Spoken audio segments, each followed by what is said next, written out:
Diabetes ಅಂದ್ರೆ ಏನು ಅಂತ. ಅಲ್ಲಿ ಎಕ್ಸೆಸ್ ಆಫ್ ಫ್ಯಾಟ್ ಸ್ಟೋರ್ ಆಗ್ತಾ ಏನಾಗುತ್ತೆ ಅಂದ್ರೆ ಸೆಲ್ಗಳಲ್ಲಿ ಇನ್ಸುಲಿನ್ ರೆಸಿಸ್ಟೆನ್ಸ್ ಬರ್ತಾ ಹೋಗ್ತಾ ಹೋಗುತ್ತೆ. ಈ ಟೈಪ್ 2 ಡಯಾಬಿಟಿಸ್ ನ ಡೆಫಿನೆಟ್ಲಿ ನಾವು ರಿವರ್ಸ್ ಮಾಡಬಹುದು. ಒನ್ಸ್ ರಿವರ್ಸ್ ಆದ್ಮೇಲೆ ತಿರ್ಗಾ ವಾಪಸ್ ಬರೋ ಚಾನ್ಸಸ್ ಇರುತ್ತಾ ಹೇಗೆ?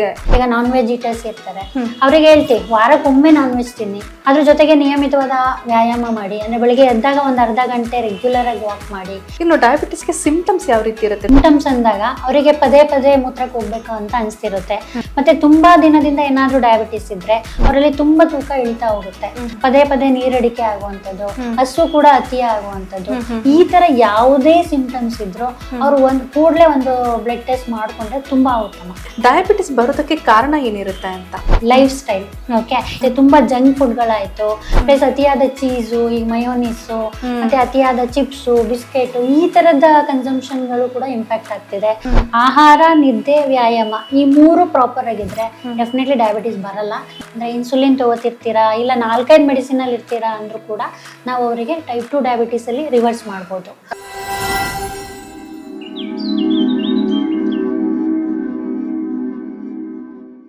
ನಮಸ್ಕಾರ ವೀಕ್ಷಕರೇ, ನಾನು ಸುಷ್ಮಾ.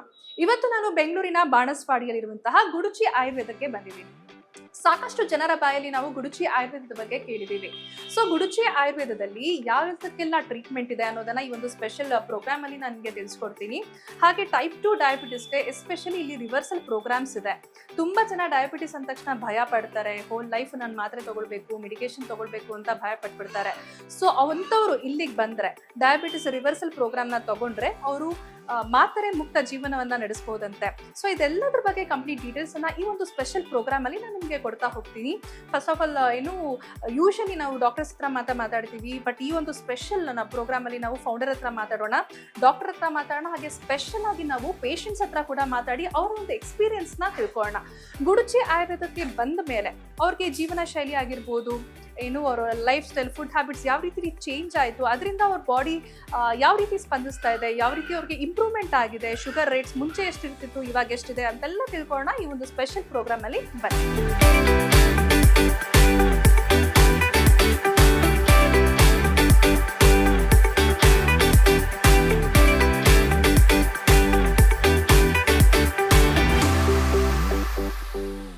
ಇನ್ನು ವೀಕ್ಷಕರೇ, ಗುಡುಚಿ ಆಯುರ್ವೇದದ ಚೀಫ್ ಡಾಕ್ಟರ್ ಆದಂತಹ ಡಾಕ್ಟರ್ ಯಮುನಾ ಅವರು ಇವತ್ತು ನಮ್ಮ ಜೊತೆ ಇದ್ದಾರೆ. ಬನ್ನಿ ಅವ್ರ ಹತ್ರ ಸಾಕಷ್ಟು ಇನ್ಫಾರ್ಮೇಶನ್ ತಿಳ್ಕೊಳ್ಳೋಣ, ಎಸ್ಪೆಷಲಿ ಡಯಾಬಿಟಿಸ್ ಬಗ್ಗೆ. ಬನ್ನಿ ವೀಕ್ಷಕರೇ. ಮೇಡಮ್ ನಮಸ್ತೆ, welcome to the show. Okay madam, ಮೊದಲನೇದಾಗಿ ಡಯಾಬಿಟಿಸ್ ಅಂದ್ರೆ ಏನು ಅಂತ? ಡಯಾಬಿಟೀಸ್ ಅಂದ್ರೆ ಈಗ ಇತ್ತೀಚೆಗೆ ಎಲ್ರಿಗೂ ಗೊತ್ತಿರೋ ಅಂಥದ್ದೇ, ಸಕ್ಕರೆ ಕಾಯಿಲೆ ಅಂತಾರೆ, ಮಧುಮೇಹ ಅಂತಾರೆ. ಬಟ್ ಡಯಾಬಿಟೀಸ್ ಅಲ್ಲಿ ಏನಾಗುತ್ತೆ ಅಂದ್ರೆ ಈಗ ನಮ್ಮ ಜೀವನ ಶೈಲಿಯಿಂದ ಏನಾಗುತ್ತೆ ಅಂದ್ರೆ ಅಲ್ಲಿ ಎಕ್ಸೆಸ್ ಆಫ್ ಫ್ಯಾಟ್ ಸ್ಟೋರ್ ಆಗ್ತಾ ಏನಾಗುತ್ತೆ ಅಂದ್ರೆ ಸೆಲ್ಗಳಲ್ಲಿ ಇನ್ಸುಲಿನ್ ರೆಸಿಸ್ಟೆನ್ಸ್ ಬರ್ತಾ ಹೋಗ್ತಾ ಹೋಗುತ್ತೆ. ಅದರಿಂದ ಏನಾಗುತ್ತೆ ಅಂದ್ರೆ ಹೋಗ್ತಾ ಹೋಗ್ತಾ ನಮ್ಮ ದೇಹದಲ್ಲಿ ಏನು ನಾವು ತಿಂದಂತ ಆಹಾರ ಜೀರ್ಣ ಆದ್ಮೇಲೆ ಅದರಲ್ಲಿರೋ ಅಂತ ಶುಗರು ಬಾಡಿನಲ್ಲಿ ಅಬ್ಸರ್ವ್ ಆಗಬೇಕು, ಅದು ಎನರ್ಜಿ ಆಗಿ ಕನ್ವರ್ಟ್ ಆಗಬೇಕು. ಇಲ್ಲಿ ಇನ್ಸುಲಿನ್ ರೆಸಿಸ್ಟೆನ್ಸ್ ಇರೋದ್ರಿಂದ ಏನಾಗುತ್ತೆ ಅಂದ್ರೆ ಅದು ಸೆಲ್ ಒಳಗಡೆ ಹೋಗಿ ಎನರ್ಜಿ ಆಗಿ ಕನ್ವರ್ಟ್ ಆಗಲ್ಲ, ಅದಾಗೆ ರಕ್ತದಲ್ಲಿ ಹೋಗ್ತಾ ಇರುತ್ತೆ. ಅದನ್ನೇ ನಾವು ಎಕ್ಸೆಸ್ ಆಫ್ ಶುಗರ್ ಅಂತ ಹೇಳ್ತೀವಿ. ಇದರಲ್ಲಿ ಜನರಲಿ ಏನಾಗುತ್ತೆ ಅಂದ್ರೆ 2 ತರ ಡಯಾಬಿಟಿಸ್ ಬರುತ್ತೆ. ಒಂದು ಟೈಪ್ 1 ಡಯಾಬಿಟಿಸ್ ಅಂತ ಹೇಳ್ತೀವಿ, ಅದು ಸಾಮಾನ್ಯವಾಗಿ ಚಿಕ್ಕ ಮಕ್ಕಳಲ್ಲಿ ಬರೋ ಅಂಥದ್ದು. ಅಲ್ಲಿ ಏನಾಗ್ತದೆ ಅಂದ್ರೆ ಕಂಪ್ಲೀಟ್ ಆಗಿ ಅವರ ಬಾಡಿನಲ್ಲಿ ಇನ್ಸುಲಿನ್ ಉತ್ಪತ್ತಿ ಹಾಳಾಗಿರುತ್ತೆ. ಓಕೆ, ಆ ತರ ಕೇಸ್ಗಳಲ್ಲಿ ಅವರು ಇನ್ಸುಲಿನ್ ಹೊರಗಿನ ಇನ್ಸುಲಿನ್ ತಗೊಳ್ಳೇಬೇಕಾಗತ್ತೆ. ಇನ್ನು ಟೈಪ್ 2 ಡಯಾಬಿಟಿಸ್ ಅಂದ್ರೆ ಒಂದು ಸರ್ಟೈನ್ ಏಜ್ ಆದ್ಮೇಲೆ, ಮೇ ಬಿ ಒಂದು 25 ಇಯರ್ಸ್ ಆದ್ಮೇಲೆ ಬರೋ ಅಂತ ಮಧುಮೇಹ ಕಾಯಿಲೆ. ಇಲ್ಲಿ ಏನಾಗಿರುತ್ತೆ ಅಂದ್ರೆ ಪರ್ಟಿಕ್ಯುಲರ್ಲಿ ಕ್ವಾಲಿಟಿ ಆಫ್ ಇನ್ಸುಲಿನ್ ಕಡಿಮೆ ಆಗಿರುತ್ತೆ, ಅಂದ್ರೆ ಇನ್ಸುಲಿನ್ ಕ್ವಾಲಿಟಿ ಕಡಿಮೆ ಆಗಿರುತ್ತೆ, ಪ್ಲಸ್ ಸೆಲ್ ಅಲ್ಲಿ ಇನ್ಸುಲಿನ್ ರೆಸಿಸ್ಟೆನ್ಸ್ ಇರೋದ್ರಿಂದ ಅಲ್ಲಿ ತೊಂದರೆ ಆಗ್ತಾ ಇರುತ್ತೆ. ಈ ಟೈಪ್ 2 ಡಯಾಬಿಟಿಸ್ ನ ಡೆಫಿನೆಟ್ಲಿ ನಾವು ರಿವರ್ಸ್ ಮಾಡಬಹುದು. Type 1 diabetes it is very difficult to reverse, ಯಾಕೆಂದ್ರೆ ಅಲ್ಲಿ ಆಲ್ರೆಡಿ ಇನ್ಸುಲಿನ್ ಉತ್ಪತ್ತಿನೇ ಇರಲ್ಲ. Only thing is type 1 diabetes ಅಲ್ಲಿ ನಾವು ಮೇಂಟೈನ್ ಮಾಡ್ಬೋದು ಅಷ್ಟೇ. ಟೈಪ್ 2 ಡಯಾಬಿಟಿಸ್ ಅಂತ ಏನ್ ಹೇಳ್ತೀವಿ ಆ ತರ ಡಯಾಬಿಟಿಸ್ ಅನ್ನು ನಾವು ರಿವರ್ಸ್ ಮಾಡ್ಬೋದು. ಓಕೆ ಮ್ಯಾಮ್, ಈಗ ತಾನೇ ನೀವು ಹೇಳಿ ಟೈಪ್ 2 ಡಯಾಬಿಟಿಸ್ ನ ರಿವರ್ಸ್ ಮಾಡ್ಬೋದು ಅಂತ. ಒನ್ಸ್ ರಿವರ್ಸ್ ಆದ್ಮೇಲೆ ತಿರ್ಗಾ ವಾಪಸ್ ಬರೋ ಚಾನ್ಸಸ್ ಇರುತ್ತಾ ಹೇಗೆ? ಅವಾಗ ಅವ್ರ ಜೀವನ ಶೈಲಿ ಆಗ್ಲಿ, ಆಹಾರ ಪದ್ಧತಿ ಆಗ್ಲಿ ಯಾವ ರೀತಿ ಇದ್ರೆ ಒಳ್ಳೇದು ಅಂತ? ಓಕೆ, ಇದು ಒಳ್ಳೆ ಕ್ವಶನ್. ಯಾಕೆ ಅಂದ್ರೆ ರಿವರ್ಸಲ್ ಅಂದ್ರೆ ಏನಾಗುತ್ತೆ ಅಂದ್ರೆ, ಈಗ ಡಯಾಬಿಟೀಸ್ ಬಂದು 5 ವರ್ಷ ಆಗಿರುತ್ತೆ, 2 ಮಾತ್ರೆಲಿ ಇರ್ತಾರೆ. ಈಗ ನಾವು ರಿವರ್ಸಲ್ ಏನಾಗುತ್ತೆ ಅಂದಾಗ ಅವರ ಸೆಲ್ ಅಲ್ಲಿ ಏನ್ ಇನ್ಸುಲಿನ್ ರೆಸಿಸ್ಟೆನ್ಸ್ ಇದೆ ಅದನ್ನ ಕರೆಕ್ಟ್ ಮಾಡಿ, ಅವರ ಬಾಡಿನಲ್ಲಿ ಇನ್ಸುಲಿನ್ ಸರಿಯಾಗಿ ಕೆಲಸ ಮಾಡೋ ತರ ಮಾಡಿ, ಅಲ್ಲಿ ಟ್ಯಾಬ್ಲೆಟ್ಸ್ಗಳನ್ನು ಕ್ರಮೇಣ ಕಡಿಮೆ ಮಾಡ್ತಾ ಬಂದಿರ್ತೇವೆ. ಕಡಿಮೆ ಮಾಡ್ತಾ ಅವರು ಮೊದಲಿನ ಸ್ಥಿತಿಗೆ ಬಂದಿರ್ತಾರೆ. ಓಕೆ, ಅದಾದ್ಮೇಲೆ ಕೆಲವೊಂದು ಜೀವನ ಶೈಲಿ ಅಡಾಪ್ಟ್ ಮಾಡ್ಕೊಳ್ಳೇಬೇಕಾಗ್ತದೆ. ಈಗ ಏನಾಗ್ತದೆ ಅಂದ್ರೆ, ಫಾರ್ ಎಕ್ಸಾಂಪಲ್ ಹಬ್ಬ ಬಂದಾಗಷ್ಟೇ ಹಬ್ಬ ಮಾಡಿ ಅಂತ ಹೇಳ್ತೇವೆ. ಓಕೆ, ದಿನ ಹಬ್ಬ ಮಾಡ್ತಾ ಹೋದ್ರೆ ಮತ್ತೆ ಅಗೇನ್ ಮೇ ಬಿ 1 ವರ್ಷ 2 ವರ್ಷ ಆದ್ಮೇಲೆ ಅದೇ ಸಮಸ್ಯೆ ಬರ್ಬೋದು. ಓಕೆ, ಈಗ ಏನಾಗುತ್ತೆ ಅಂದ್ರೆ ಟೈಪ್ 2 ಡಯಾಬಿಟೀಸ್ ಅಂತ ಬಂದಿರ್ತೀರಾ, ಮಾತ್ರೆಯಿಂದ ಮುಕ್ತವಾಗಿರ್ತಾರೆ. ಈ ನಿಮ್ಮ ಜೀವನ ಶೈಲಿ ಎಲ್ಲ ತಿನ್ನಿ, ಒಂದು ಕಾನ್ಶಿಯಸ್ ಆಗಿ ತಿನ್ನಿ, ಕೆಲವೊಂದು ಲಿಮಿಟೆಡ್ ಅಲ್ಲಿ ತಿನ್ನಿ. ಈಗ ಫಾರ್ ಎಕ್ಸಾಂಪಲ್ ಹೇಳ್ಬೇಕಂದ್ರೆ, ಈಗ ನಾನ್ ವೆಜ್ ಈಟರ್ಸ್ ಇರ್ತಾರೆ, ಅವ್ರಿಗೆ ಹೇಳ್ತೀವಿ ವಾರಕ್ಕೊಮ್ಮೆ ನಾನ್ ವೆಜ್ ತಿನ್ನಿ, ಡೈಲಿ ಬೇಡ. ಓಕೆ, ಅದ್ರ ಜೊತೆಗೆ ನಿಯಮಿತವಾದ ವ್ಯಾಯಾಮ ಮಾಡಿ, ಅಂದ್ರೆ ಬೆಳಿಗ್ಗೆ ಎದ್ದಾಗ ಒಂದು ಅರ್ಧ ಗಂಟೆ ರೆಗ್ಯುಲರ್ ಆಗಿ ವಾಕ್ ಮಾಡಿ, ಮತ್ತೆ ರಾತ್ರಿ ಊಟ ಆದಷ್ಟು ಒಂದು 7 ಗಂಟೆ ಒಳಗಡೆ ಊಟ ಮಾಡಿ. ಈ ತರದ್ದನ್ನ ಅವರು ಲೈಫ್ ಸ್ಟೈಲ್ನ ಅಡಾಪ್ಟ್ ಮಾಡ್ಕೊಂಡ್ಬಿಟ್ರೆ ಮತ್ತೆ ರಿವರ್ಸ್ ಆದ್ಮೇಲೆ ಬರುವಂತ ಚಾನ್ಸಸ್ ಇರಲ್ಲ. ಓಕೆ ಮೇಡಮ್, ಇನ್ನು ಡಯಾಬಿಟಿಸ್ಗೆ ಸಿಂಪ್ಟಮ್ಸ್ ಯಾವ ರೀತಿ ಇರುತ್ತೆ? ತುಂಬಾ ಜನಕ್ಕೆ ಡಯಾಬಿಟಿಸ್ ಇರುತ್ತೆ, ಏನೋ ಒಂದು ಕಾಯಿಲೆ ಇದೆ ಅಂತನೋ, ಏನೋ ಒಂದು ಜ್ವರ ಇದೆ ಅಂತ ಹೋದ್ರು ಕೂಡ ಸಮಟೈಮ್ಸ್ ಶುಗರ್, ಬ್ಲಡ್ ಚೆಕ್ ಮಾಡಿದಾಗ ಶುಗರ್ ಇದೆ ಅಂತ ಗೊತ್ತಾಗುತ್ತೆ. ಸೊ ತುಂಬಾ ಜನಕ್ಕೆ ಸಿಂಪ್ಟಮ್ಸ್ ನಂಗೆ ಶುಗರ್ ಇದೆ ಎಷ್ಟೋ ವರ್ಷದಿಂದನೇ ಇರುತ್ತೆ, ಗೊತ್ತೇ ಇರೋದಿಲ್ಲ.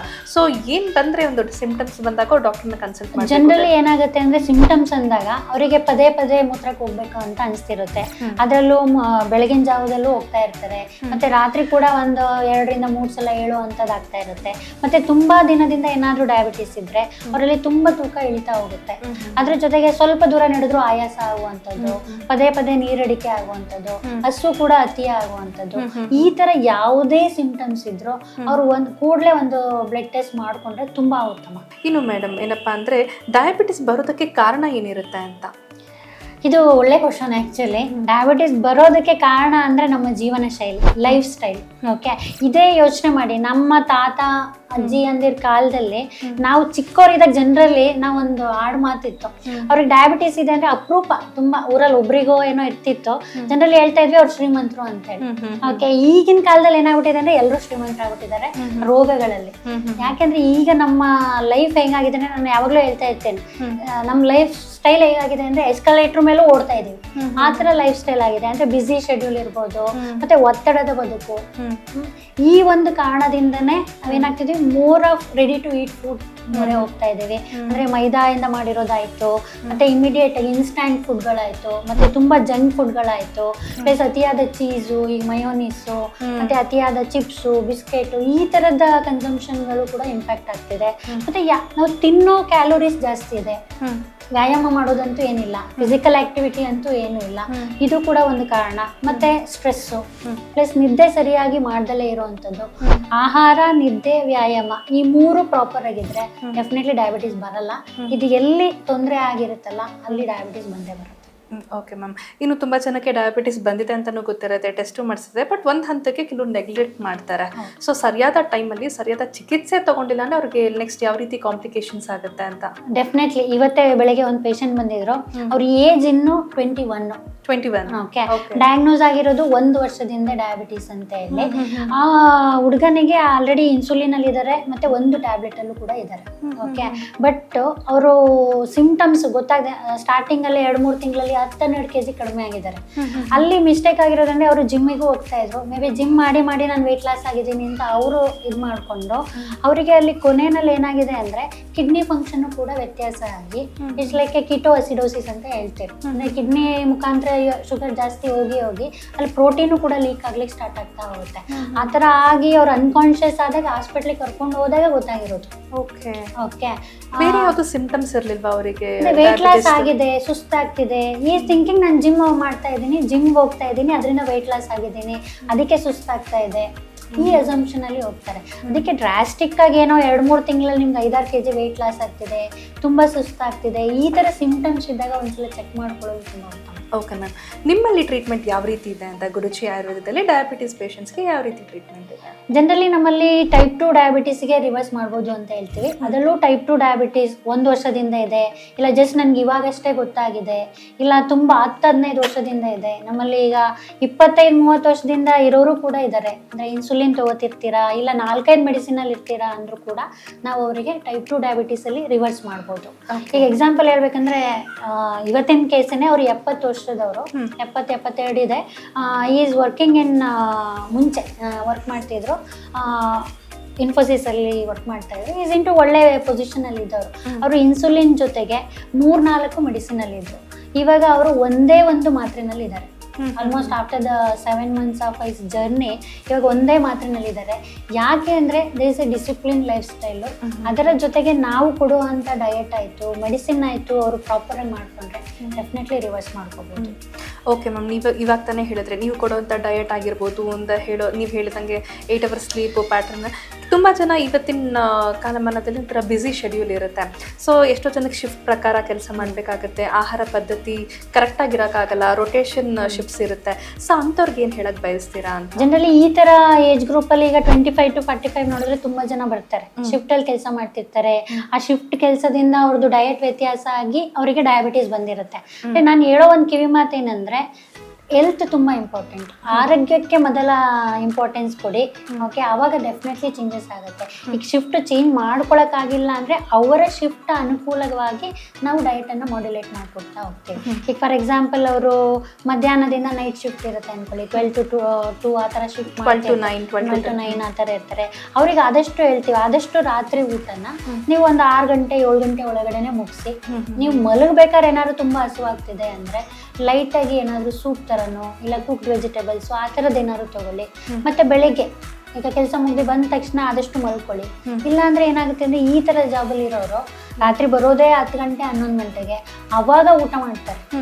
ಈಗ ನಮ್ದೊಂದು ಟ್ರೆಂಡ್ ಹೇಗಾಗಿದೆ ಅಂದರೆ ಬೆಳಗ್ಗೆಯಿಂದ ಸಂಜೆವರೆಗೂ ಕೆಲಸ ಮಾಡಬೇಕಾದ್ರೆ ಸರಿಯಾಗಿ ಊಟ ಮಾಡಿರಲ್ಲ. ಅಟ್ ನೈಟ್ ಬಂದ ತಕ್ಷಣ ಆರಾಮಾಗಿ ಕೂತ್ಕೊಂಡು ಸರಿಯಾಗಿ ಅಂದರೆ ಎಲ್ಲ ಥರದ ಊಟನೂ ತಿಂತಾರೆ. ಅವಾಗ ಏನಾಗುತ್ತೆ ಅಂದರೆ ರಾತ್ರಿ ಹೊತ್ತು ಅಲ್ಲಿ ಅಬ್ಸರ್ಪ್ಷನ್ ಆಯಿತು, ಮೆಟಬಾಲಿಕ್ ರೇಟ್ ತುಂಬ ಕಡಿಮೆ ಇರುತ್ತೆ. ತುಂಬ ಕಡಿಮೆ ಇದ್ದಾಗ ಅಲ್ಲಿ ಡೈಜೆಸ್ಟೇ ಆಗಲ್ಲ. ವಾಟ್ ಎವರ್ ನಾವು ತಿಂದಿದ್ದೆಲ್ಲ ಏನಾಗುತ್ತೆ ಅಂದರೆ ಬೊಜ್ಜಾಗಿ ಕನ್ವರ್ಟ್ ಆಗ್ತಿರುತ್ತೆ. ಅದರಿಂದ ಈ ಸಮಸ್ಯೆಗಳು ಜಾಸ್ತಿ ಆಗ್ತಾ ಹೋಗುತ್ತೆ. ಅದಕ್ಕೋಸ್ಕರ ಎಲ್ಲೋ ಒಂದು ಕಡೆ ನಮ್ಮ ಜೀವನ ಶೈಲಿನ ಚೇಂಜ್ ಮಾಡ್ಕೋಬೇಕು. ಅದಕ್ಕೋಸ್ಕರ ಮೊದಲ ಆದ್ಯತೆ ಆರೋಗ್ಯಕ್ಕೆ ಕೊಡಿ ಅಂತ. ಓಕೆ ಮ್ಯಾಮ್, ಸೊ ಯಾರು ಯಾವುದೇ ಶಿಫ್ಟ್ ಅಂತಿರೋರು ಬಂದರೂ ಕೂಡ ಅವ್ರನ್ನ ಏನು ಫುಡ್ ಹ್ಯಾಬಿಟ್ಸ್ ಹೇಗಿರಬೇಕು, ಯಾವ ಟೈಮಲ್ಲಿ ತಿನ್ನಬೇಕು ಅಂತ ನೀವು ಬೇಕಾರೆಲ್ಲ ಹೇಳ್ತೀರಾ ಅವ್ರಿಗೆ. ಸರಿ ಮ್ಯಾಮ್, ನೀವು ಸಾಕಷ್ಟು ಪೇಷಂಟ್ಸ್ನ ಇಲ್ಲಿ ನೀವು ಟ್ರೀಟ್ಮೆಂಟ್ ಕೊಟ್ಟಿದ್ದೀರಾ, ತುಂಬ ಸಕ್ಸಸ್ ರೇಟ್ ಇದೆ. ಸೊ ನಿಮ್ಮ ಒಂದು ಎಕ್ಸ್ಪೀರಿಯನ್ಸ್ ಯಾವ ರೀತಿ ಇದೆ ಟ್ರೀಟ್ಮೆಂಟ್ ಕೊಟ್ಟಿದ್ದು? ನಾನು ತುಂಬ ಜನ ಪೇಷಂಟ್ಸ್ನೂ ಕೂಡ ಮಾತಾಡಿಸ್ತಾ ಇಲ್ಲಿ, ಅವ್ರ ಎಕ್ಸ್ಪೀರಿಯನ್ಸ್ ಹೇಳಿದ್ರು. ಸೊ ಫಸ್ಟ್ ಟೈಮ್ ನನಗೆ ಡಾಕ್ಟರ್ ಎಕ್ಸ್ಪೀರಿಯನ್ಸ್ ತಿಳ್ಕೊಬೇಕು ಅಂತ ಅನಿಸ್ತಾ ಇದೆ. ನಿಮ್ಮ ಎಕ್ಸ್ಪೀರಿಯನ್ಸ್ ತಿಳಿಸಿ ಪ್ಲೀಸ್. ಒಂದು ನಾನು ಯಾವಾಗಲೂ ಹೇಳ್ತೇನೆ, ನಮ್ಮಲ್ಲಿ ಸಾವಿರಾರು ಜನಕ್ಕೆ ಡಯಾಬಿಟೀಸ್ ರಿವರ್ಸಲ್ ಮಾಡಿದ್ದೀವಿ. ಒಂದೇನಂದರೆ ಇಲ್ಲಿ 50-50 ಪಾರ್ಟ್ನರ್ಶಿಪ್ ಅಂತ ಹೇಳಲಿಕ್ಕೆ ಇಷ್ಟಪಡ್ತೀನಿ. ನಾವೆಷ್ಟು 50% ನಮ್ಮದು ರೆಸ್ಪಾನ್ಸಿಬಲ್ ತಗೊಂಡು ನಿಮಗೆ ಗೈಡ್ ಮಾಡ್ತಾ ಇರ್ತೀವಿ, ನೀವು ಕೂಡ ಅದೇ ರೀತಿ ನಾನು ಸರಿ ಮಾಡಿಕೊಳ್ಳೇಬೇಕು, ನನ್ನ ಆರೋಗ್ಯನ ನಾನು ಸರಿ ಮಾಡಿಕೊಂಡು ಮುಂದೆ ಒಂದು ಹೆಲ್ದಿಯಾದ ಆರೋಗ್ಯ ಲೈಫ್ ಲೀಡ್ ಮಾಡ್ತೀನಿ ಅಂತ ಒಂದು ಕಮಿಟ್ಮೆಂಟಲ್ಲಿ ಬಂದರೆ it's like A 50-50 partnership. Definitely ನಾವು ಅವಾಗ ರಿಸಲ್ಟ್ ಕೊಡಲಿಕ್ಕೆ ಹೆಲ್ಪ್ ಆಗುತ್ತೆ. ನಾನು ಅದಕ್ಕೆ ಡೇ 1 ಬಂದಾಗ ಇದೇ ಹೇಳ್ತೇನೆ, ಇಟ್ಸ್ ಲೈಕ್ ಎ 50-50 ಪಾರ್ಟ್ನರ್ಶಿಪ್ಪು. ನಾವು ಹೇಳಿದ್ದನ್ನು ನೀವು ಸರಿಯಾಗಿ ಮಾಡ್ಕೊಂಡು ಹೋಗಿ ಅದು ಅಡಾಪ್ಟ್ ಮಾಡಿಕೊಂಡ್ರೆ, ಅಳವಡಿಸ್ಕೊಂಡ್ರೆ ಮ್ಯಾಕ್ಸಿಮಮ್ 6 months ಇನ್ಸುಲಿನಲ್ಲಿ ಇದ್ದರೆ 9 months ಡೆಫಿನೆಟ್ಲಿ ನಿಮ್ಮ ಡಯಾಬಿಟಿಸನ್ನು ರಿವರ್ಸ್ ಮಾಡ್ಕೋಬಹುದು. ಓಕೆ ಮ್ಯಾಮ್, ಕಡೆದಾಗಿ ಏನು ಹೇಳಕ್ಕೆ ಬಯಸ್ತೀರಾ? ಜನರಲಿ ನಾವು ಒಂದು ಸ್ಲೋಗನ್ನೇ ಮಾಡ್ಬಿಟ್ಟಿದ್ದೇವೆ, ಅಂದ್ರೆ ನಿಮ್ಮ ರಕ್ತದಲ್ಲಿ ಶುಗರ್ ಬೇಡ, ನಿಮ್ಮ ಜೀವನದಲ್ಲಿ ಶುಗರ್ ಇರಲಿ, ಅಂದ್ರೆ ಸಿಹಿ ನಿಮ್ಮ ಜೀವನದಲ್ಲಿ ಇರಲಿ, ಸಿಹಿ ರಕ್ತದಲ್ಲಿ ಬೇಡ ಅಂತೇಳಿ. ಮತ್ತೆ ಯಾವಾಗ್ಲೂ ಏನಂದ್ರೆ ಇದು ಮನುಷ್ಯ ಜೀವ ಬಂದಿರೋದು ಫ್ರೀಯಾಗಿ ಬಂದಿರುತ್ತೆ, ಡೋಂಟ್ ನೆಗ್ಲೆಕ್ಟ್ ಇಟ್. ಓಕೆ, ಯಾಕೆಂದ್ರೆ ಅದ್ರ ವ್ಯಾಲ್ಯೂ ಗೊತ್ತಿರಲ್ಲ. ಓಕೆ, ಈಗ ತುಂಬಾ ಜನ ಯಂಗ್ಸ್ಟರ್ಸಿಗೆ ನಾನು ಹೇಳೋದೇನಂದ್ರೆ, ಯಾಕೆಂದ್ರೆ ಇತ್ತೀಚೆಗೆ 30 to 40 ಇರೋರು ತುಂಬ ಡಯಾಬಿಟಿಕ್ ಕೇಸ್ಗಳನ್ನ ನಾವು ನೋಡ್ತಾ ಇದ್ದೀವಿ. ಈ ಒಂದು ಟೈಮ್ ಹೇಗಿರುತ್ತೆ ಅಂದರೆ ಇಟ್ಸ್ ಅ ಪ್ರೀಷಿಯಸ್ ಟೈಮ್. ನಾವು ಲೈಫಲ್ಲಿ ಸೆಟ್ಲ್ ಆಗೋದಿರುತ್ತೆ, ಇಟ್ಸ್ ಅ ಮೋರ್ ರೆಸ್ಪಾನ್ಸಿಬಿಲಿಟಿ ಇರುತ್ತೆ. ಆ ಟೈಮಲ್ಲಿ ನೀವು ಹೆಲ್ತಿಗೆ ಸ್ವಲ್ಪ ಇಂಪಾರ್ಟೆನ್ಸ್ ಜಾಸ್ತಿ ಕೊಟ್ಟರೆ ನಿಮ್ಮ ಮುಂದಿನ ಜೀವನ ಚೆನ್ನಾಗಿರುತ್ತೆ. ಓಕೆ, ಎಲ್ಲೋ ಒಂದು ಕಡೆ ನಾನು ದುಡ್ದಿದ್ದನ್ನ ನಾನು ಅನುಭವಿಸ್ಬೇಕು, ಸಂತೋಷವಾಗಿ ಅನಿಸ್ಬೋದು. ಅದು ಕೊನೆಗಾಲದಲ್ಲಿ ಐಸಿಯುನಲ್ಲಿ ಮಲ್ಕೊಂಡು ಅಲ್ಲಿ ವ್ಯರ್ಥ ಆಗಬಾರ್ದು. ಅದಕ್ಕೋಸ್ಕರ ಮೊದಲ ಆದ್ಯತೆ ಯಾವಾಗಲೂ ಆರೋಗ್ಯಕ್ಕೆ ಕೊಟ್ಟರೆ ಒಳ್ಳೆಯದು. ಅದಕ್ಕೆ ಯಾವಾಗಲೂ ಹೇಳೋದಲ್ಲ, ಆರೋಗ್ಯವೇ ಭಾಗ್ಯ ಅಂತ. That is very important. Okay ma'am, ನಿಮ್ಮ ಹತ್ರ ಮಾತಾಡಿ ತುಂಬ ಖುಷಿ ಆಯಿತು. ಸಾಕಷ್ಟು ಇನ್ಫಾರ್ಮೇಷನ್ನ ಶೇರ್ ಮಾಡಿದ್ರಿ. Thank you so much. Thank you.